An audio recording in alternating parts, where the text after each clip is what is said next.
哎，你们哪里来的？包里是什么？打开看看。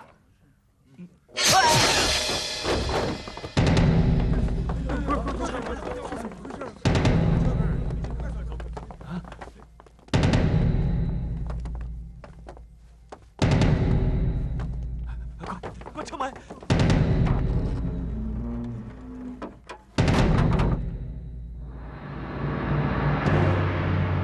你们是什么人？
没时间了，送袈裟要紧，走！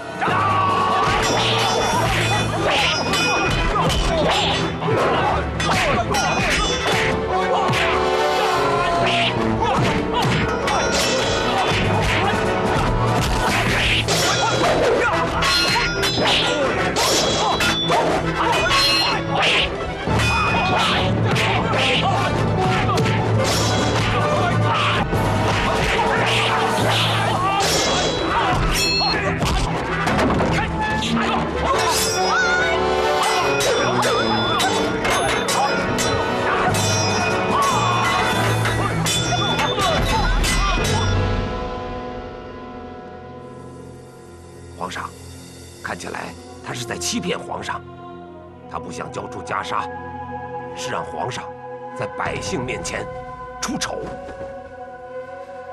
10年前他就骗了我，现在他又要骗我。来人，先把这个和尚推上断头台。皇上，你是要犯天条的。谁在喊？ 拉他一块儿斩首！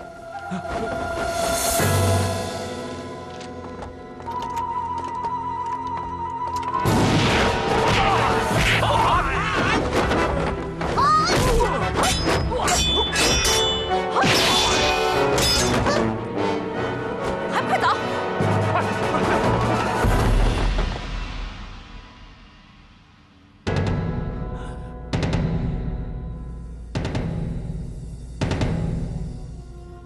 请皇上当着全城百姓的面，遵守你的承诺。你的承诺呢？啊，那件宝物袈裟呢？如果你还不能回答的话，我就只好……师傅，师傅，师傅，喜悦，师傅，师傅，师傅，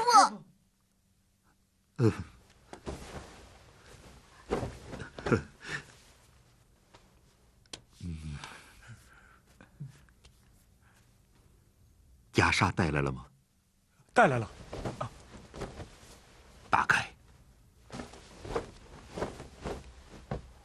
剑呈上来。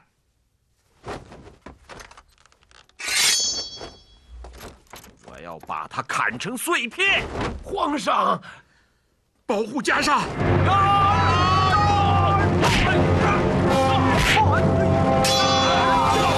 好，粉碎了袈裟。杀了和尚！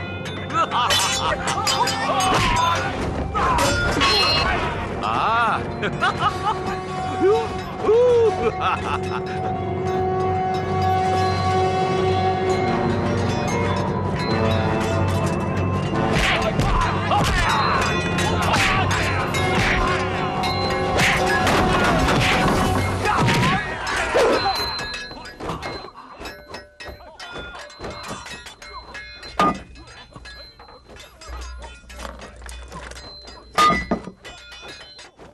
国师，你竟敢在朕的酒里下毒，杀了那个国师，杀了他，杀了他！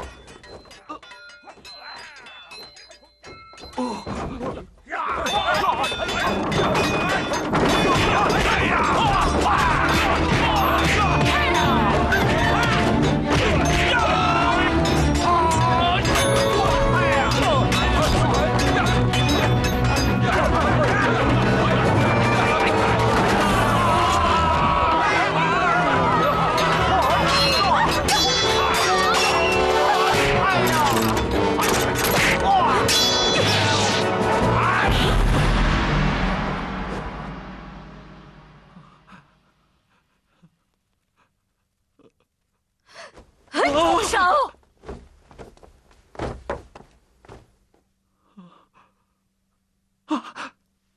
母后，母后，快救儿一命啊！母后，你这个孽障，有今天，这是老天爷的报应。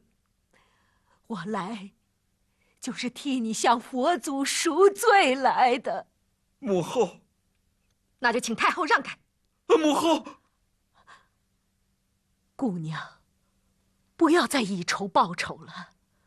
我愿以性命来化解这一切。您这又是何苦呢？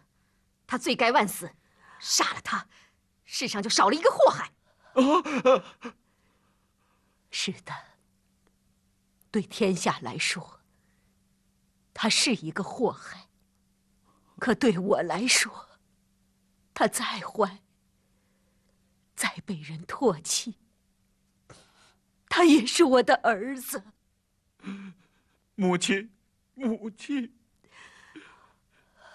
我知道，救一个不该救的人，比放弃这个人更痛苦。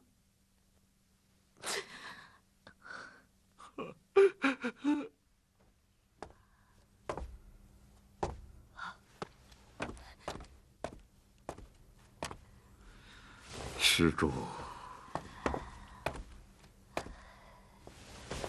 高僧，请你指点我，到底该不该这么做？解救了一个罪孽深重的人，内心才能真正得到宽恕，这不正是施主渴望得到的平静吗？多谢大师。宽恕，难道就能化解一切吗？你看到了，再强大、再邪恶的一个生命，在消耗殆尽的时候，都会是脆弱不堪的。看着别人的痛苦，难道内心就真正的解脱了吗？实际上，别人给你的痛苦，不及自己给自己的痛苦。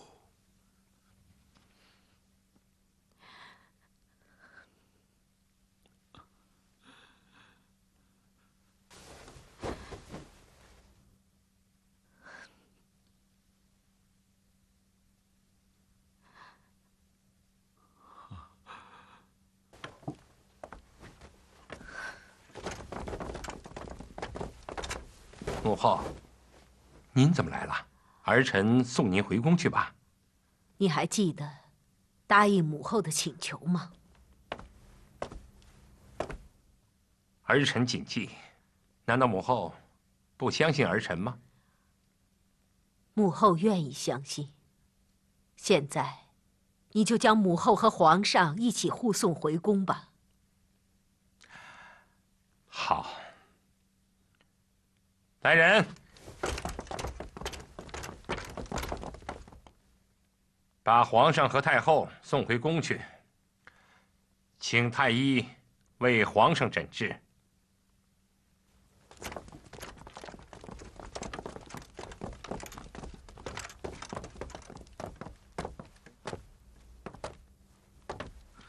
阿弥陀佛。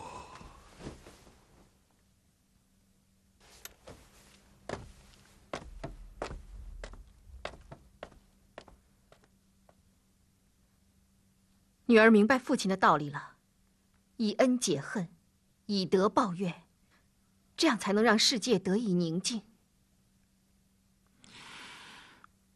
恐怕世间难以宁静，劫复一劫。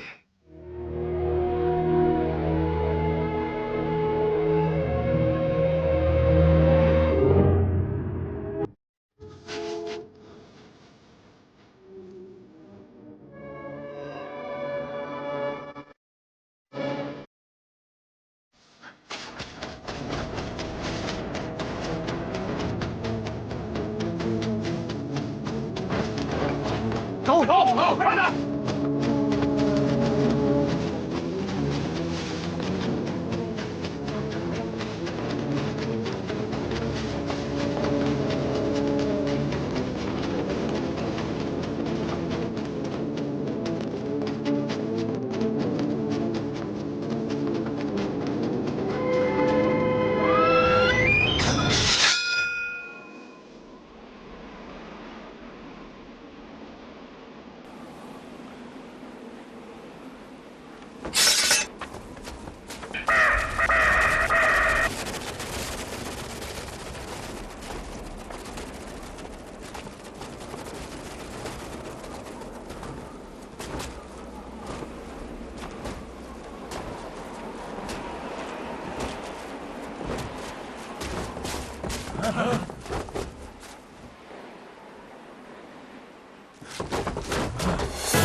护住袈裟！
我是方丈，我是主持，我是方丈。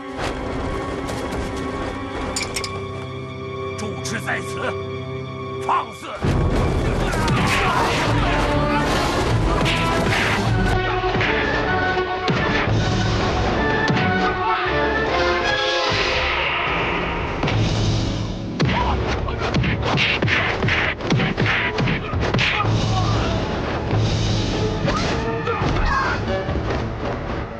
我是嵩山少林寺的住持，我是方丈。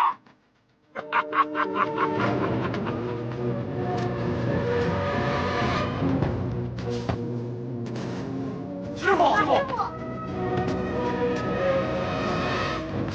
师弟，还不快来拜见本住持？道行，执迷不悟，竟是一条不归之路啊！弟子们，心中无佛，克敌不胜。佛在心中，天下无敌。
师傅，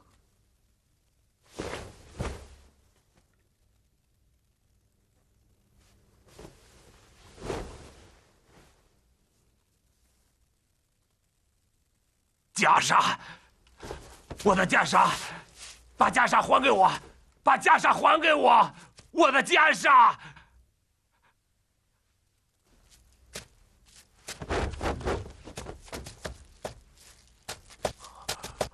我的袈裟，道恒，袈裟是禅宗精神的传递，只有心中有佛，袈裟才会显示出它的神力。啊！我不要，我不要，假的！你骗我，你骗我！你这是假的，我不要，假的！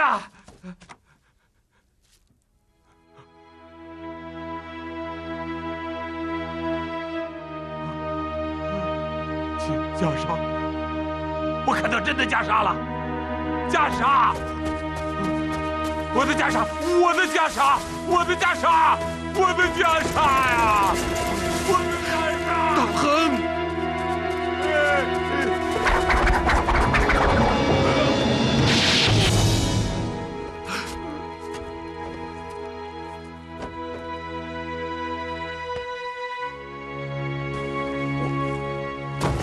我的袈裟！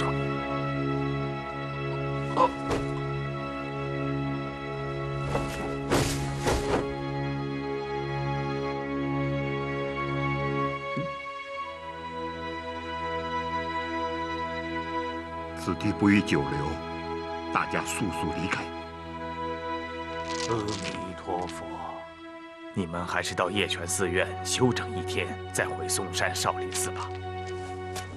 依老衲之见，常山王和他的红衣武士，并不是要对付我们，而是意在道恒和他的手下。我是担心，他也是想借此机会收复少林寺，这样将会有更大的麻烦，所以我们还是趁早的赶回嵩山少林为好。老衲明白了，嵩山少林弟子不宜在此耽搁，还请少林方丈快点离开这里吧。邺城佛门之事，就交给老衲来处理吧。哦，方丈多多保重。少林方丈保重。阿弥陀佛。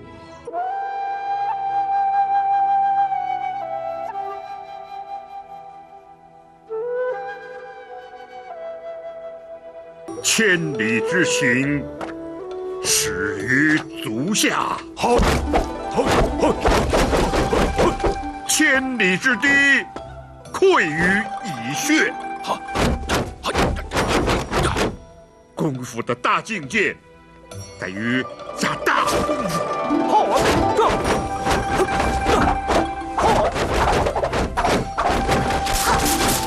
少林拳的步伐进退，将就在一条线上。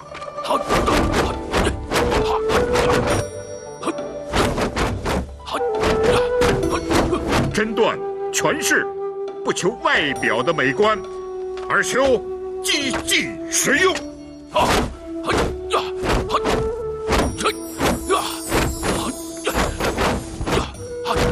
在身段与出拳上要屈而不屈，直而不直，进退出入一切自如。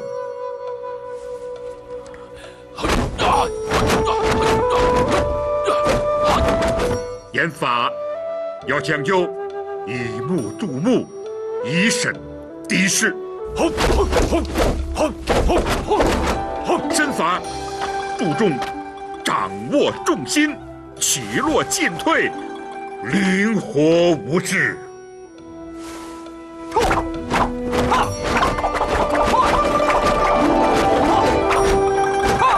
杜如涛，犹如大海之波涛，滔滔滚滚。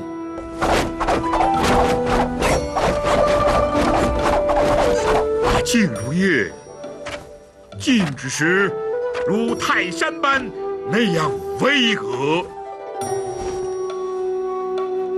跳如猿，跳起时如猿猴般那样机灵矫健；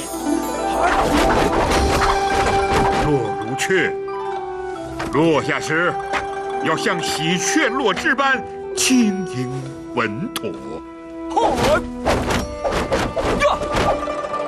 立如鸡，站如松，转如轮，折如弓，快如风，缓如鹰，轻如叶，重如铁。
咱们走的时候，洞门口还围了满满的人，现如今却一个人也没有。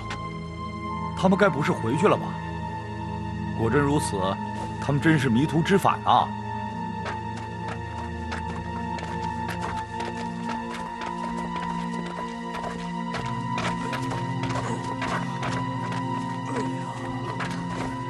二师兄，你看，这个魔女，打人不打脸，她竟然把我的脸给打伤了。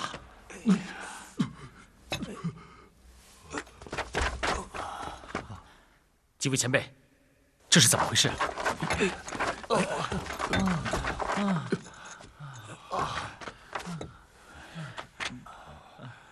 不知道哪儿来一个魔女，出手这么狠。贫僧略通医学，能不能看看你们的伤？前辈，看来伤得不轻啊！大人呢，还真是个武林高手。如果不赶紧医治，可能会有生命危险。还是让我们赶紧给你疗伤吧。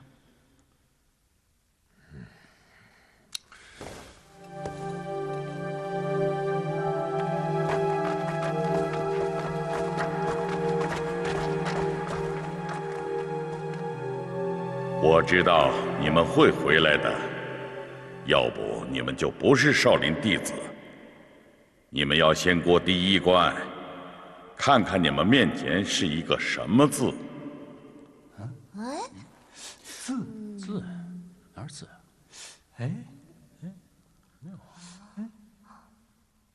这哪有字啊？什么都没有。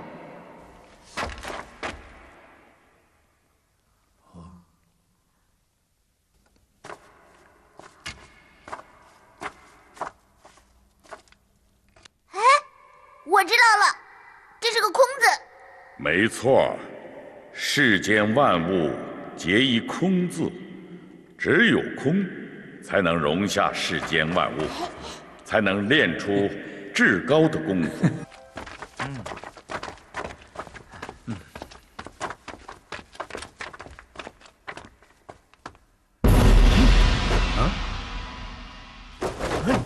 哎，咱们个个都是男子汉，该不会被这妖女打伤一回就怕了她吧？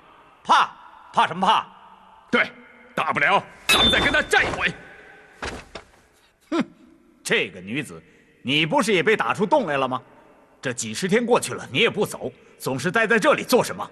哎呀，女娃娃，你还是赶紧走得好。这把剑不是你的，你也不要异想天开了。你休想得到此剑。对，不要说夺剑，你就是有这个想法，也该死。哦，莫非你看上我的哪个徒弟了？是不是？哎，跟我说说，到底看上了哪一个啊？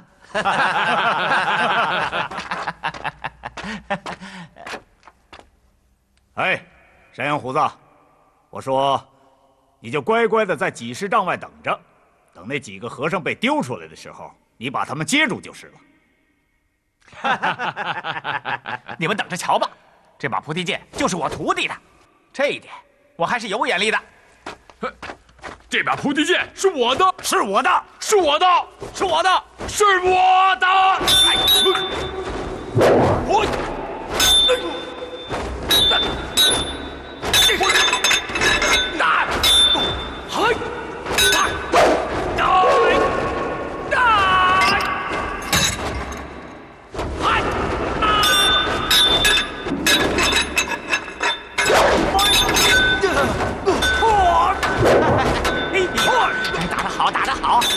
打得好，狗咬狗，一嘴毛。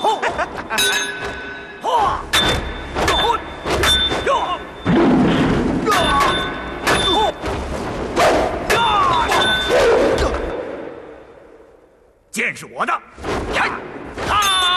宝剑是我的。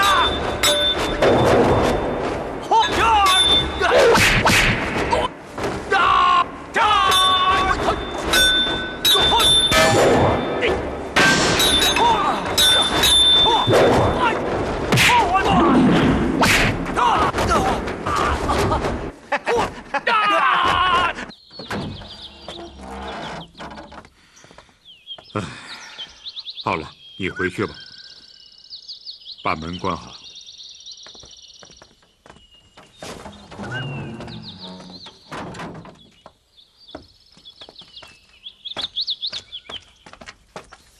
哦，师傅小娥姑娘，你要到哪儿去啊？哦，我要到白云山去，我想那儿可能会发生很多事情，我去看一看。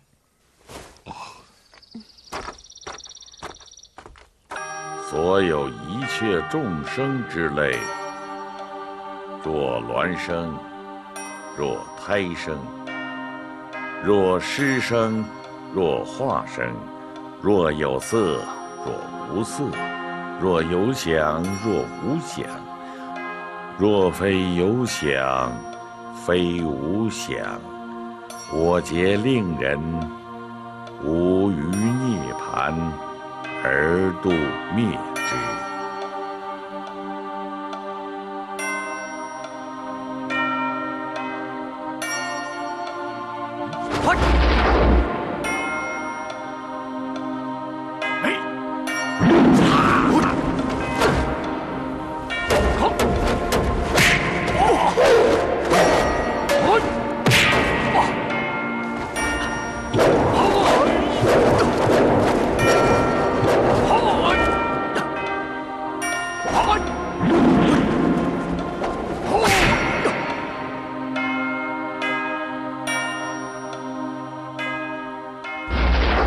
佛告须菩提：莫作是说，如来灭后，后500岁。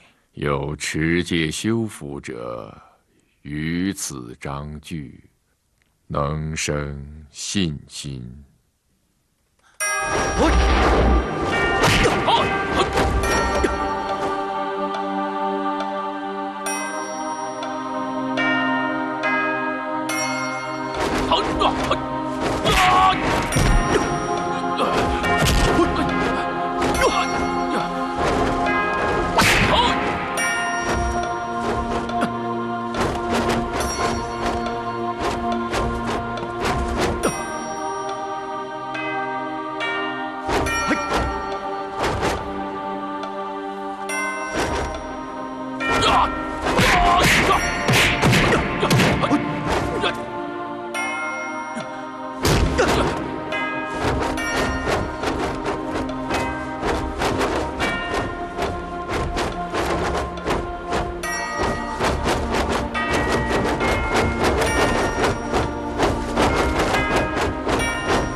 以此为食，当知世人。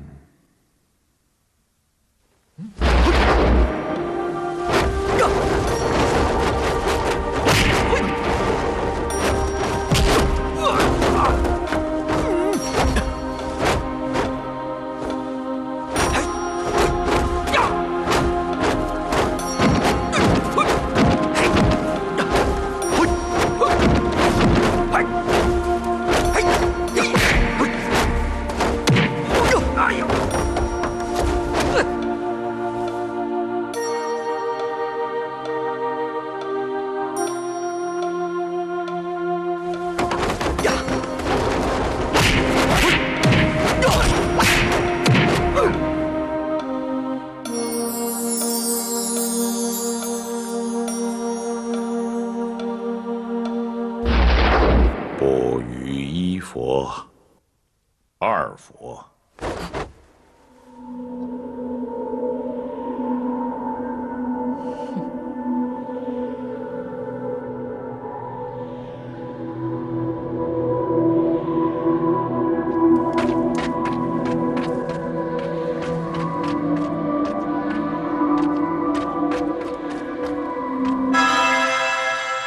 三四五佛而种善根，亦于无量千万佛所种诸善根。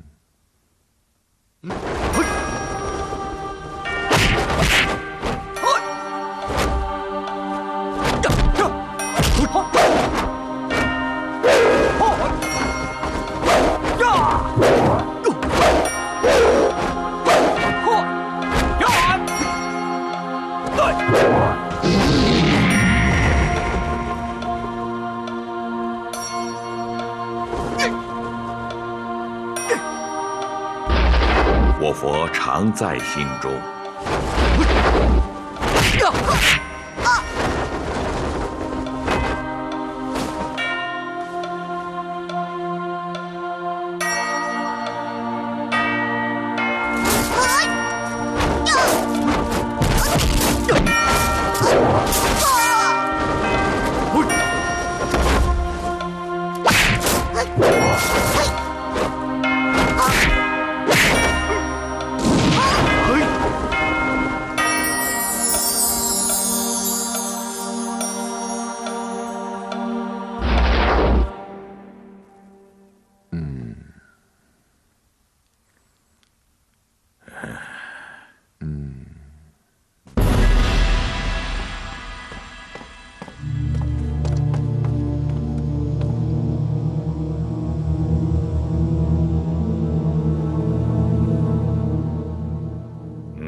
甚好，甚好！你们几位已经精通了我少林武学，在佛学造诣上也有所提高。我们师兄弟情愿把这菩提剑交给你们。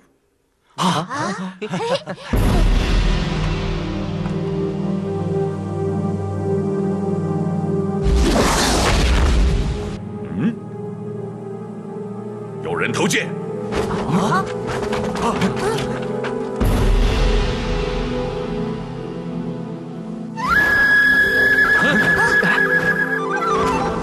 是莲心，莲心偷走宝剑，还有什么好事？非抓着他不可，要不然天下人还不被他杀光了。他跑得不见踪影了，追！走！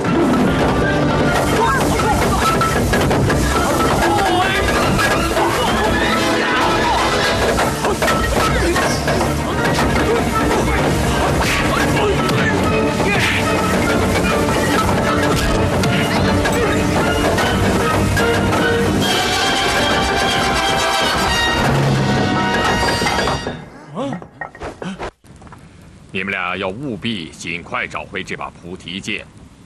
要你们找回菩提剑，并非它是达摩生前所拥有的物品，而是因为这把剑落入江湖，将会引起一片厮杀。我们一定把菩提剑找回来。我让恶人拿着它到处横行霸道。还有一件事要你们去办。什么事？齐王抓了许多老百姓到战场上，你们要千方百计的把他们救出来。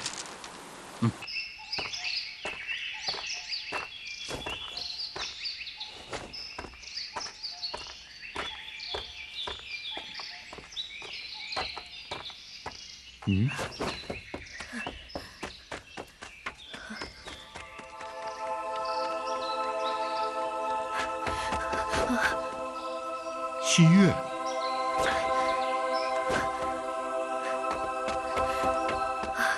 你帮我照顾这个孩子，我去追那个女魔头。西。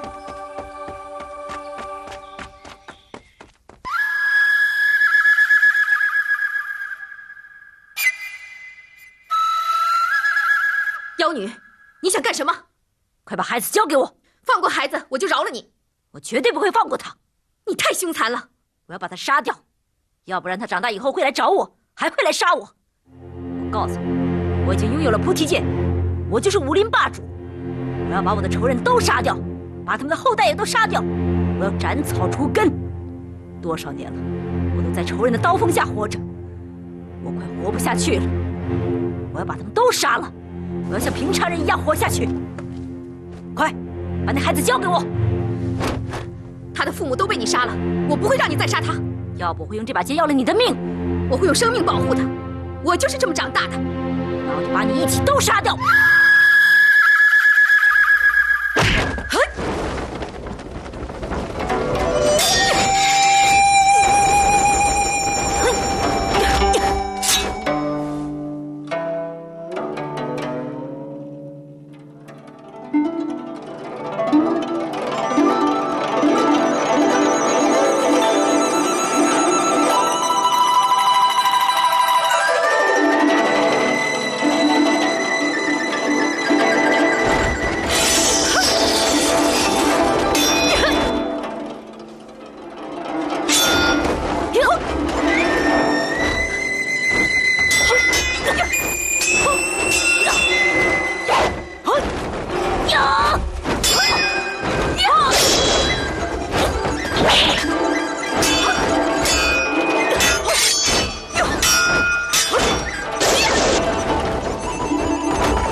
把孩子交出来！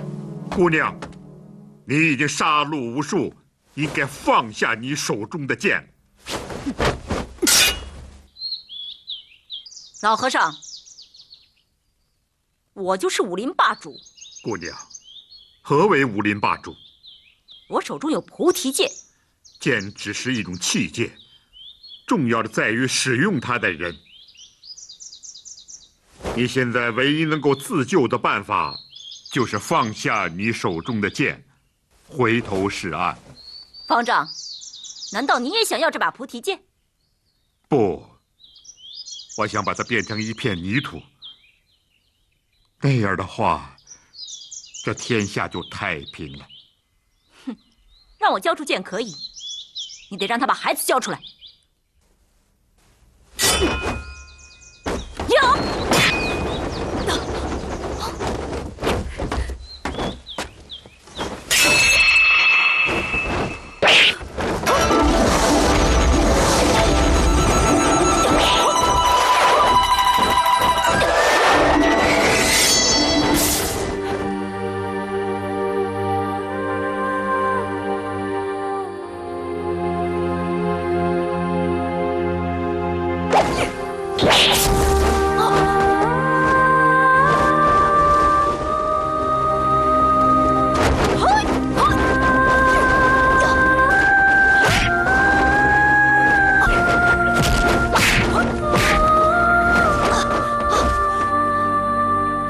放下屠刀，你才会有生路。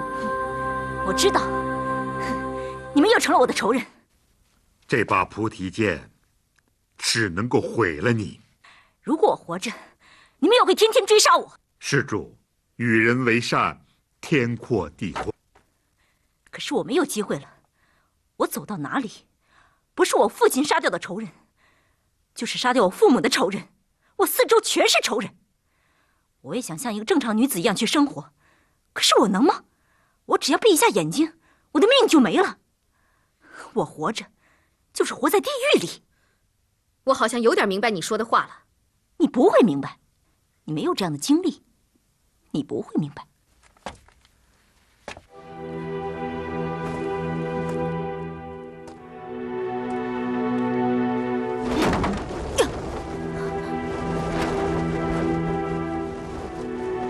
姑娘，父亲，如果我继续沿着我的路走下去，会不会也像他一样？你不会。父亲，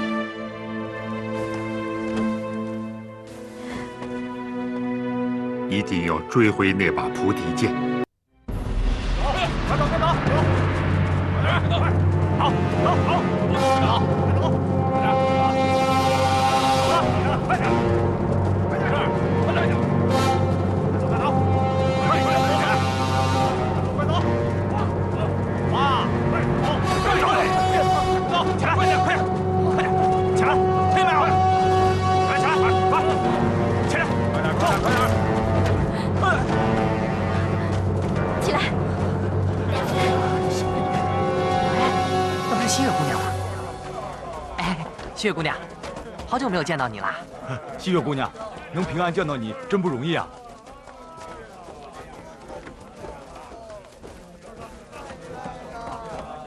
抓了那么多百姓要干什么？这些天来，他们一直在抓人，我也不知道他们要干什么，但是我敢肯定，这里面肯定有阴谋。西月姑娘，你怎么到这儿来了？菩提剑在莲溪手里，你见到他了？我追到这里，他失踪了。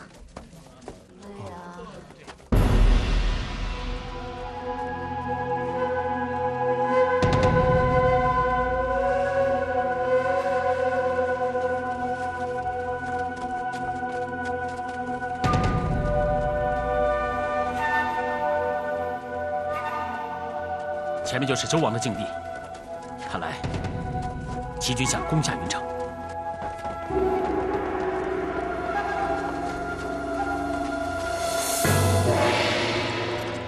将军，齐王军队3万士兵围了过来。很好，我大周也该有胜利的时候了。可他们的军队比咱们的人足足多了1倍，多1倍又如何？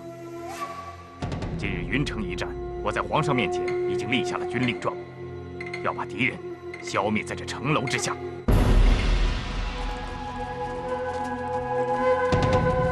齐军是拿百姓当挡箭牌来攻打云城，是谁想出的这伤天害理的主意？就是他，齐大将军王翦。将军，这次咱们是必胜无疑了。这些年与周交战，哪一次不是打他妈屁滚尿流？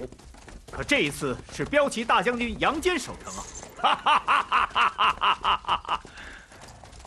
一个杨坚，又奈我何？在本将军看来，不过是个摆设罢了。汉华，是。周大将军杨坚听着，我大齐将军王翦奉皇命拿下云城，3个时辰内，你若不带兵来降，王将军必然要血洗云城。将军，齐军要攻上来了。何惧之有啊？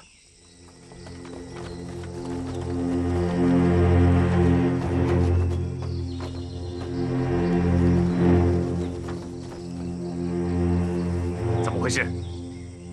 前面这些人不是士兵。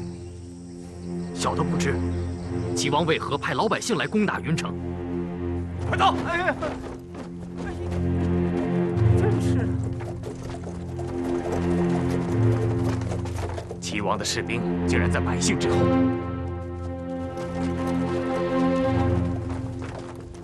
杨坚再不投降，3个时辰内血洗云城！混蛋！本将让你一声吼，是为了把敌人吓破胆。你去这边娘娘腔，怎么把敌人吓走？喊！杨坚再不投降，3个时辰内血洗云城！听说王翦为人凶狠，行事极端，他每遇事都能想出常人难以想象的恶毒主意。但万万没有想到，他这次居然以老百姓来做挡箭牌。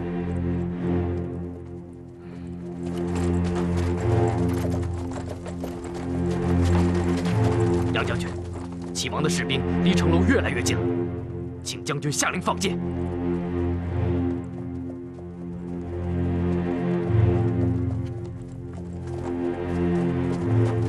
将军。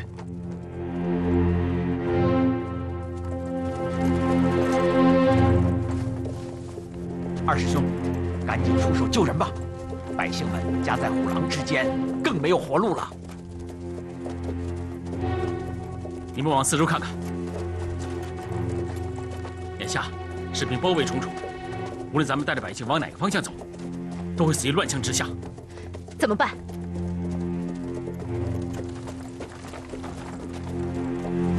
将军，快下命令吧！再不下命令，只要百姓一进来，齐军就要攻进来了。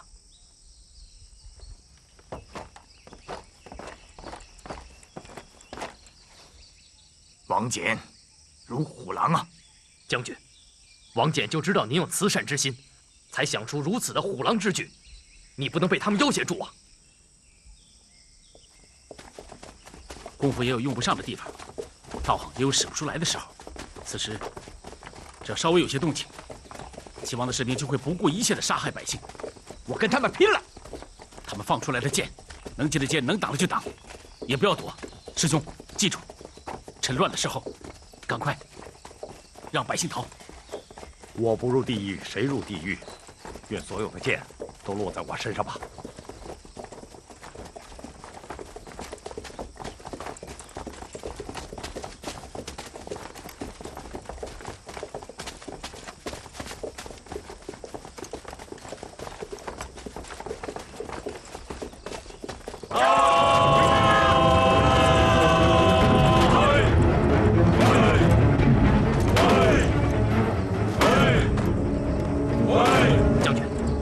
军队已经开始攻城了，你再不下令，他们顷刻之间就要……你已经给皇上立下军令状了。听我的命令，准备！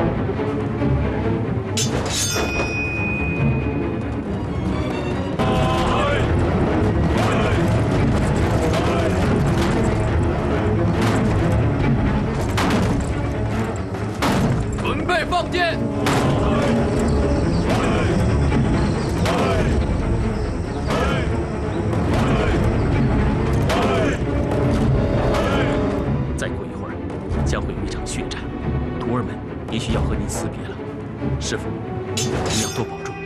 徒弟恐怕很快就要无常了，但是师父不要伤心，徒弟很快就会轮回转世，再做你的徒弟。我第一句学会的话就是师父。我害怕的时候，做噩梦的时候，常常会拉住你的手。师父，不要忘记我，时刻也不要忘记，我是你身后的小尾巴。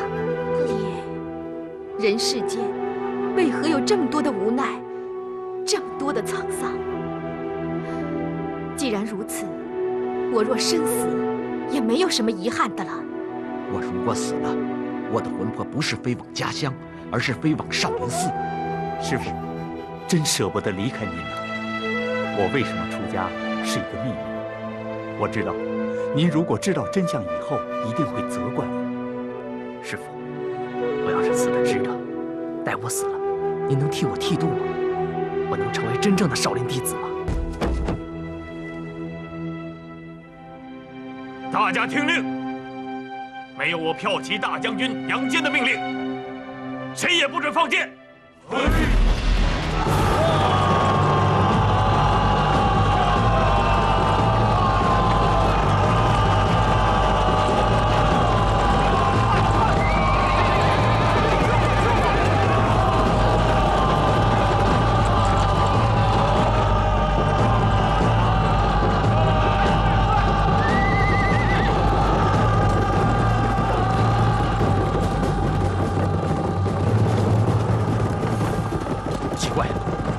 士兵为何不放箭？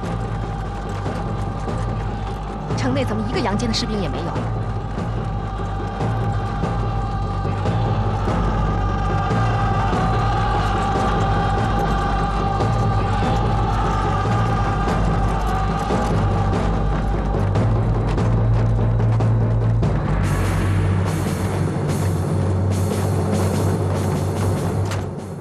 启禀将军，骠骑大将军杨坚他。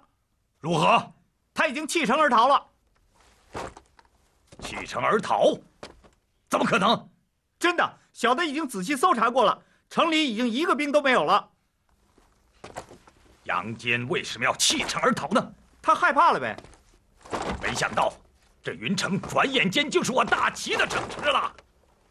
阿弥陀佛，苍天有眼，老天有眼呐！本将军神勇无比。不战而屈人之兵，这次与周军交战，可以载入我大齐的史册了。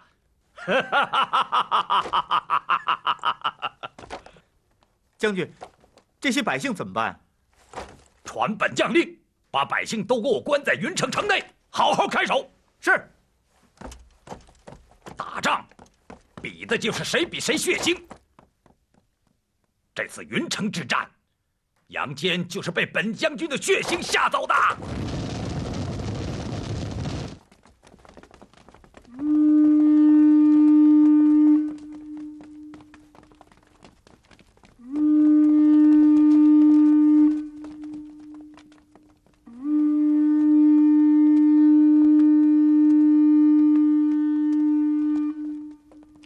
这号角声好凄凉。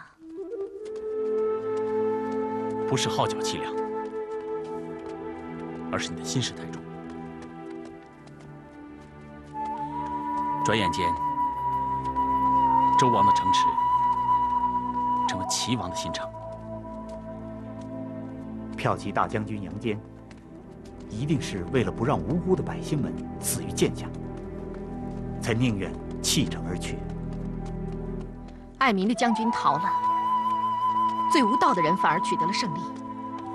趁齐王士兵进城之际，咱们一起搭救百姓。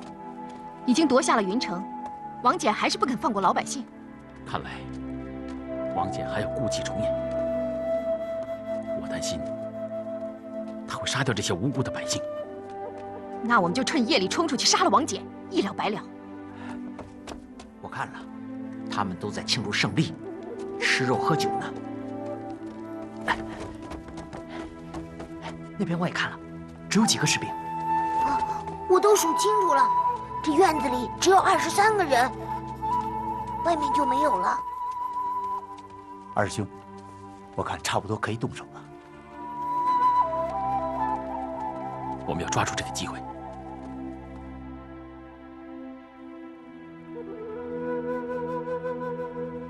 好呀！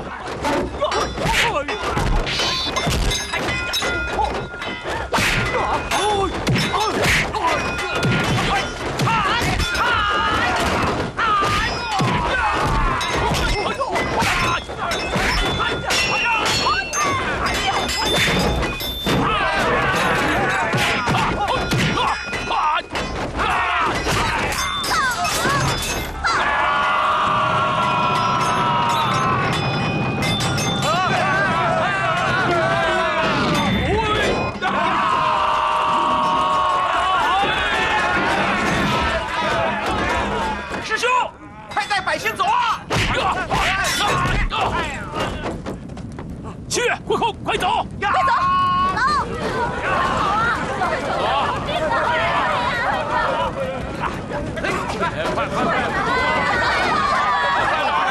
走！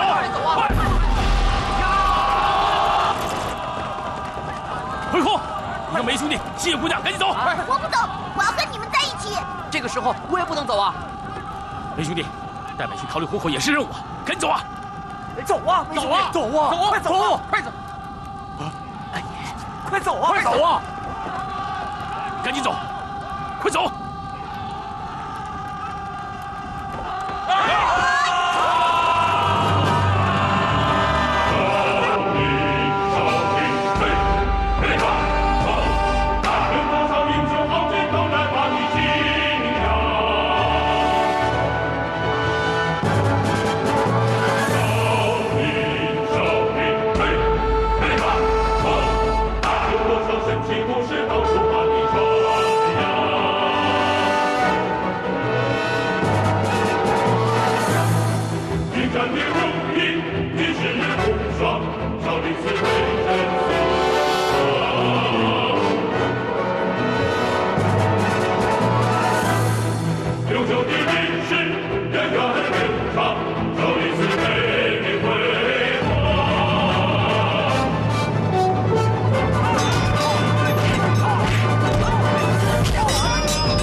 为什么救我？为什么不救呢？我要死了吗？不会。你相信吗？在日后的岁月里，我会梦回这一刻。这战场太冷，这剑太寒，在这乱世中有此相拥，我知足了。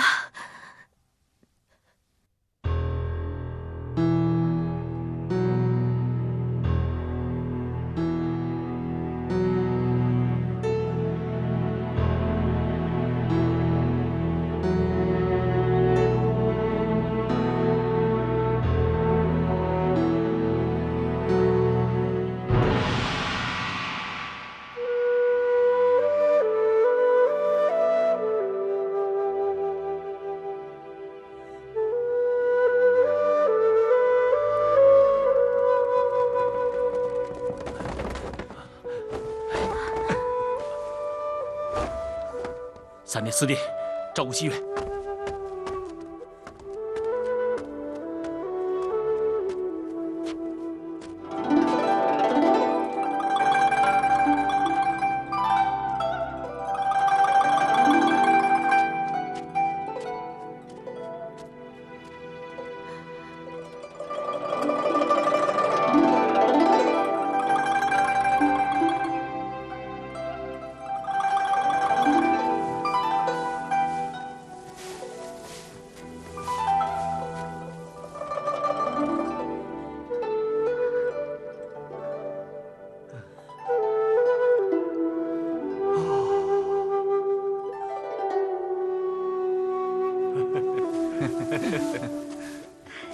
哎，西月姐姐，你们看，站住！站住！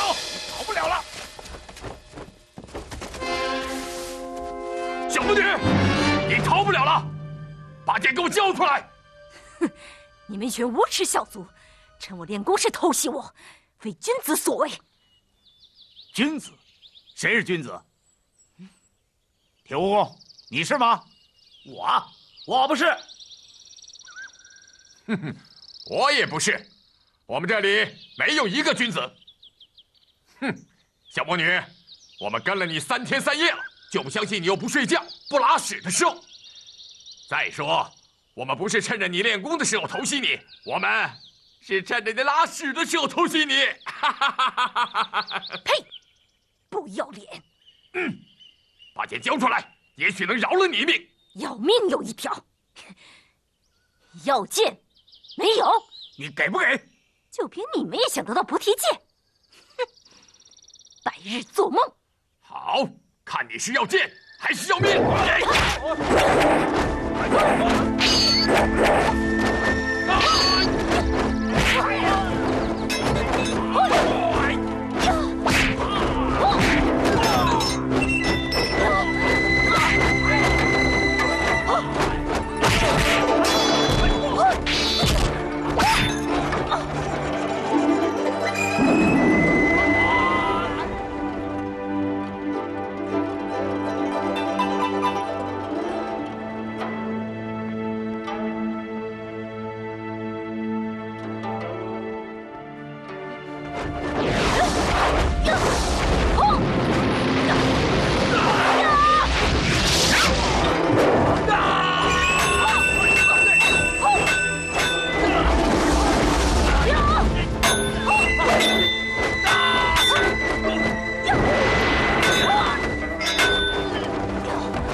前辈，手下留情。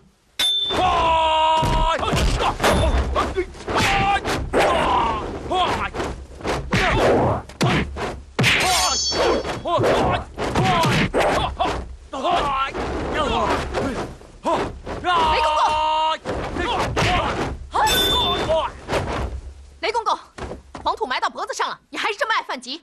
牡丹夜叉，好久不见了，你怎么和他们在一起？你管得着吗？哎呀，徒弟们，你们可回来了！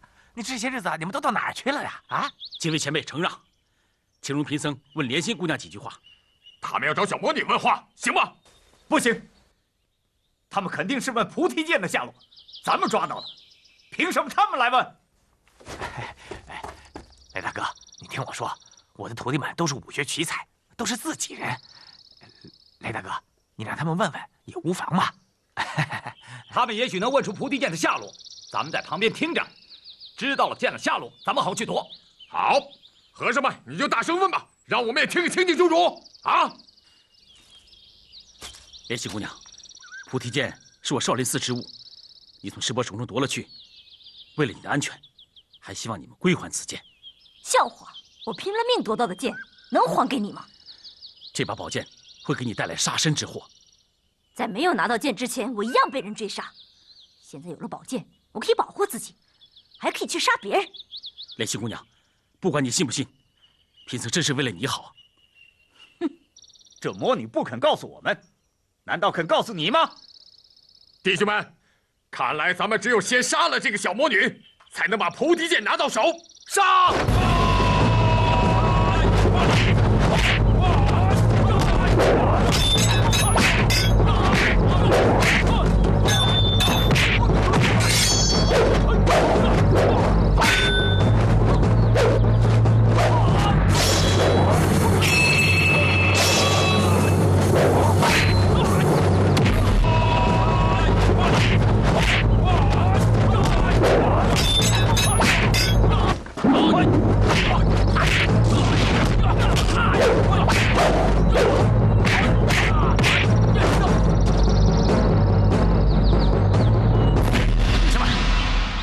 雷公公，莲溪姑娘已经受伤，请不要再下重手了。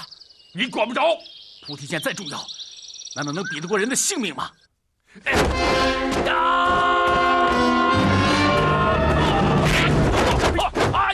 那就先灭了这些和尚再说。拦住他们！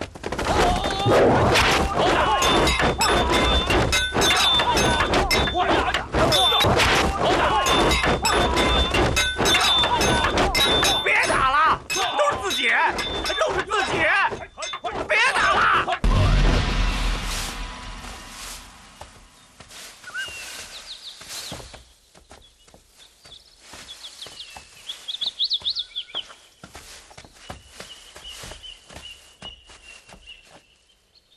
哎，薛姐姐，你看。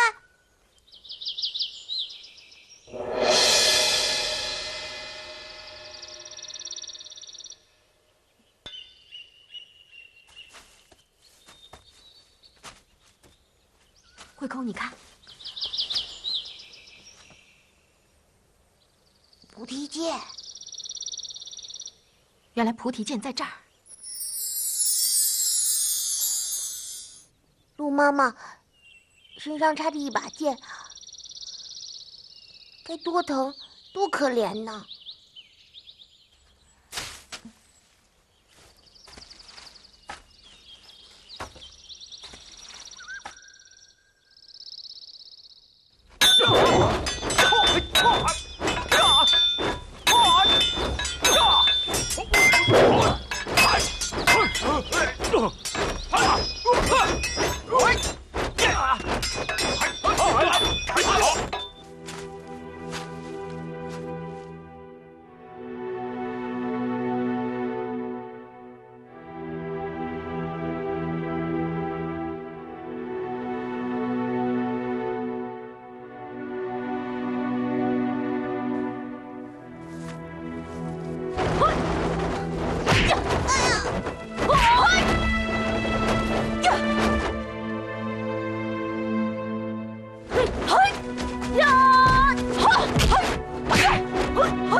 魔女，你害得这些呆和尚受累，自己倒逃出来了，是他们自己愿意的。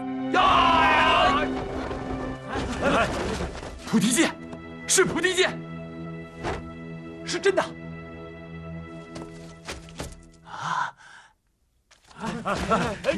不能动！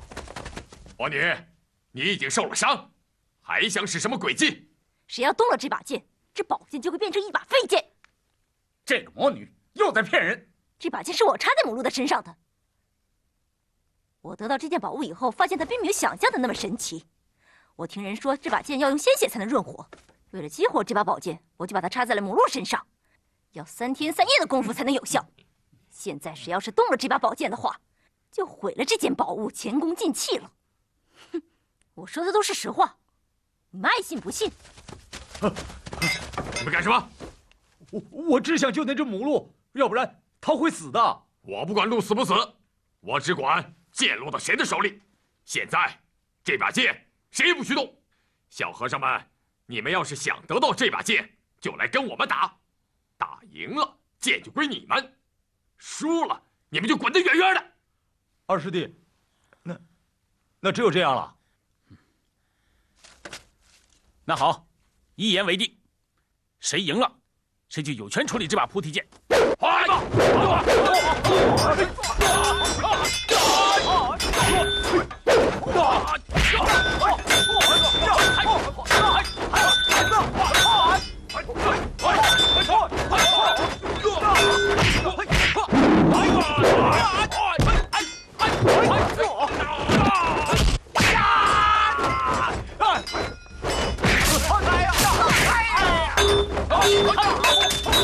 二师兄，他们什么招都用了，这样下去只能挨打。这样打下去，母鹿就死了。雷公公、铁蜈蚣、空气子，你们这3个老妖精，听我说，现在早已分出胜负了，你们还打什么？你说什么？少林寺的和尚赢了。你胡说！你们用了12分的力，什么招式、什么见不得人的暗器都用上了，而他们只用了3分就对付了你们。这把宝剑应该归少林寺的和尚。不行，我们又没说过打到什么时候为止。我看打他3天3夜，谁要是撑不住了，算输。你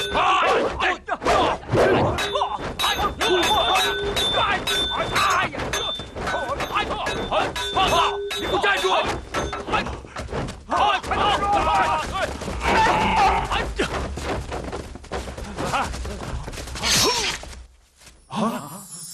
大师兄！大师兄！大师兄！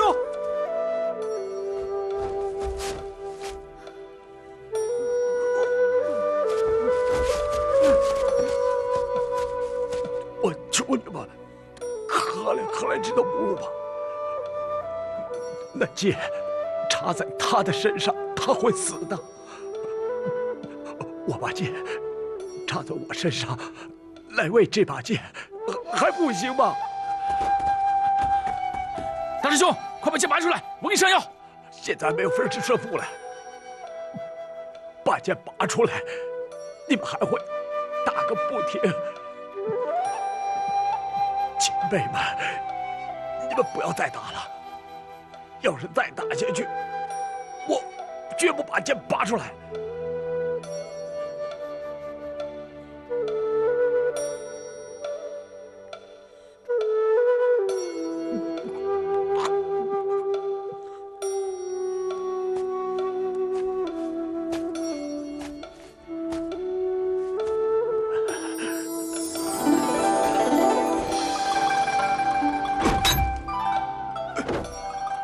为了救你之路，小师傅宁可把剑插到自己身体里。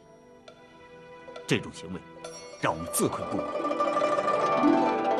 说来，我们都是些没有德行的人，为了自己的野心，不顾一切的争斗。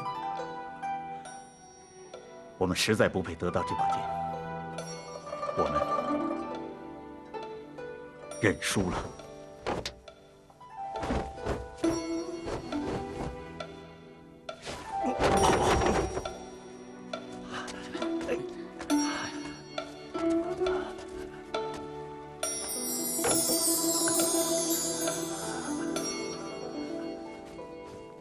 大师兄，你真傻！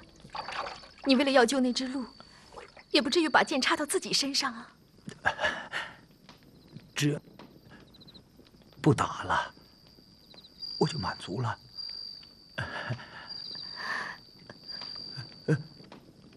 那只母鹿没事吧？好，很好，我们已经替它疗伤了。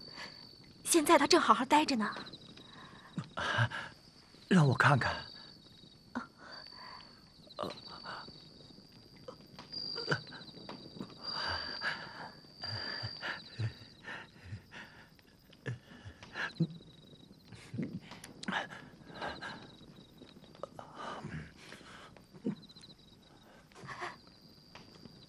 这是我一生当中做的最有益的事情，救了一条生灵的性命，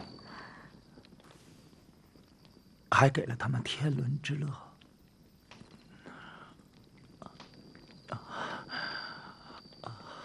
哎呦，大师兄，你不但有德行，还挺诗情画意的。别说了，大师兄，因为你，这把剑终于回到咱们手里了。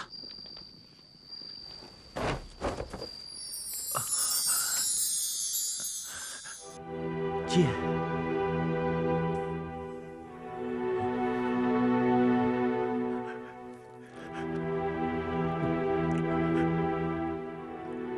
这回咱们终于如愿以偿了。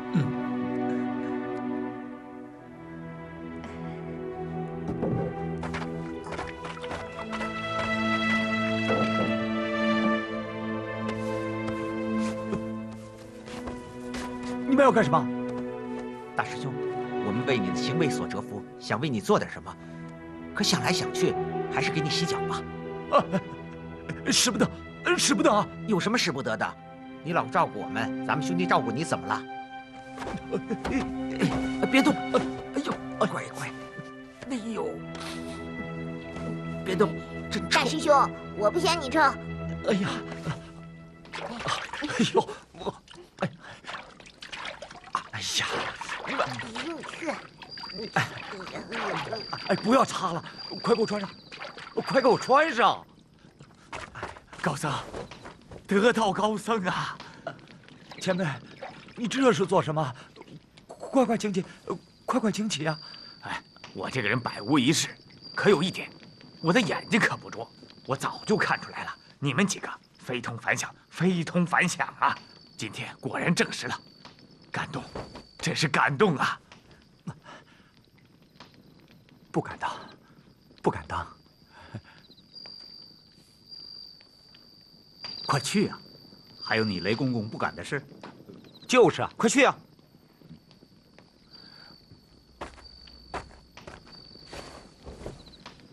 小师傅，我们几个实在过意不去，就抓紧时间熬了这碗药，你赶紧喝下去吧，对身体也许有好处的。谢谢，谢谢啊！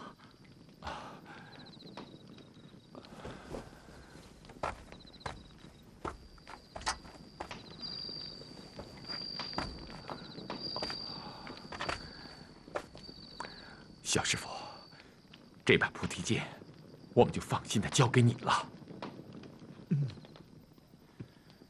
前辈请放心，我们不会再让这把剑在江湖上出现了。也好，最好不过。你们最好把这把菩提剑带回少林寺，让它永远不要在江湖上出现，那样天下就太平了。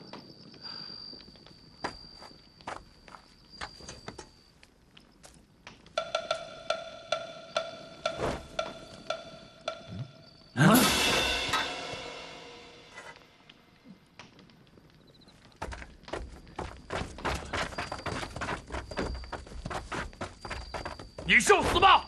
前辈，恩怨最终要结束了，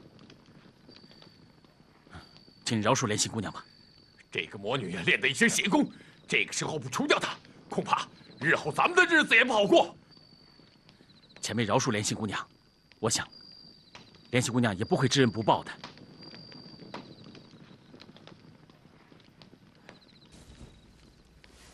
好吧，我就看在你的面子，饶她一死。魔女，我劝你最后金盆洗手，改邪归正吧。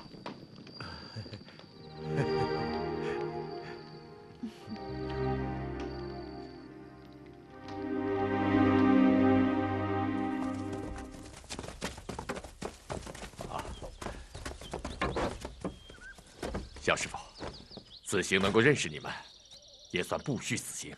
否则的话，我们兄弟几个恐怕一辈子都要白白守在白云洞外了。现在，我们也该去做一些我们自己想做的事情了。不知诸位前辈要去哪儿，做些什么？哎，在白云洞外守了这么多年，现在该做什么？我们兄弟几个是迷茫的很呐。